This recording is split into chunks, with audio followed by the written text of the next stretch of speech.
Hello guys, this is Arknil Gaming at meron tayong unboxing video guys. At ginagamit natin to sa trabaho natin.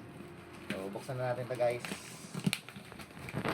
Bale, maganda to panlinis ng aircon, pang linis ng kotse, mga sahig nyo, mga rampa. Dahil malakas ang pressure nito. Ito yung ginagamit talaga namin para linis kami ng aircon guys. Yan. At subok na namin tong brand na to. Kaya ito laging in-order namin. Heavy duty na pressure washer. At ito ang Travino. Travino pressure washer. Ayan. So, ayan yung mga kasama niya accessories.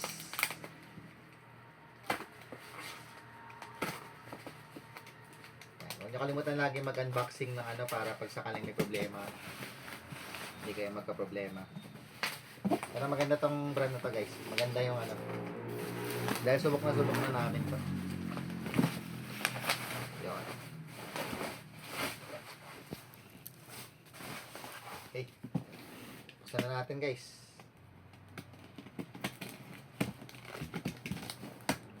Alam ko meron pa sa gilid to eh. Meron na yung box na.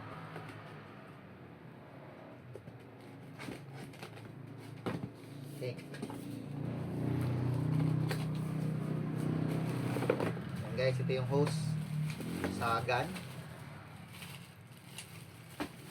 Usually mga ano yun eh, mga 3 meters, around 3 meters.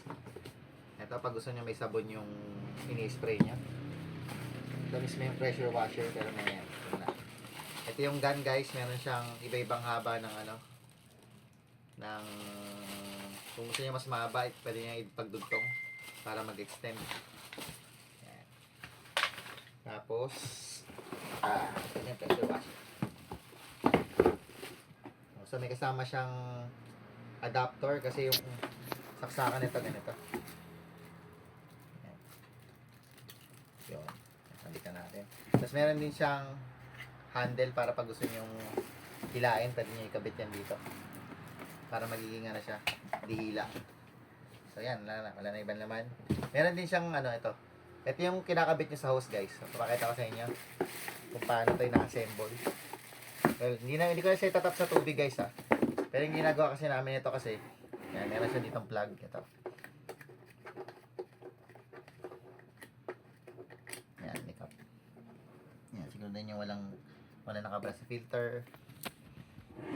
Tingnan naman natin yung pressure washer. Yan, sure yun. Yan. Portable siya. Pwede man siyang dalhin, guys. Yan. So, ito pa. Meron pa dito. May takip din to. So, ito guys. Itatap niyo siya dito.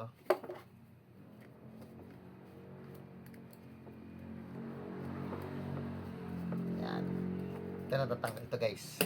Yan, ganyan ginagawa namin, kinakabit namin dito. Tapos ito, pwede nyo ilagay sa hose guys. Yan, buksan. Kakabit nyo yung 1-up na hose nya. 1-up na garden hose. Or pwede nyo siya i-tap sa gripo. Kabit nyo ng ganon. Tapos yung gun nakakabit nyo na dito guys.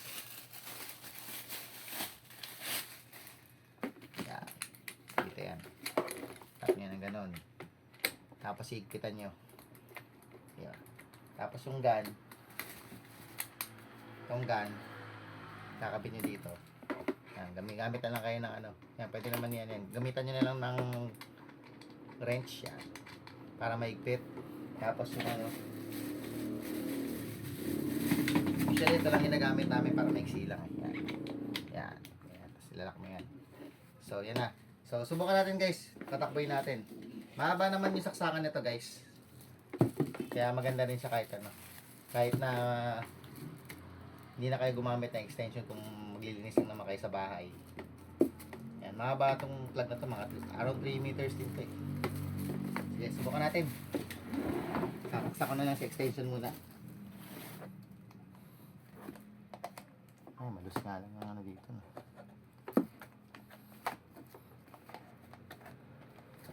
Game, tingnan natin kung gagana. Okay guys, So, yan na muna guys. Hindi natin testingin na may kasama tubig kasi hindi ko pa nalalagyan ng hose eh. So, yun na lang guys. Pag interested kayo guys, link and cart, basket, shopping cart. Click nyo na lang. Thank you for watching. Bye-bye.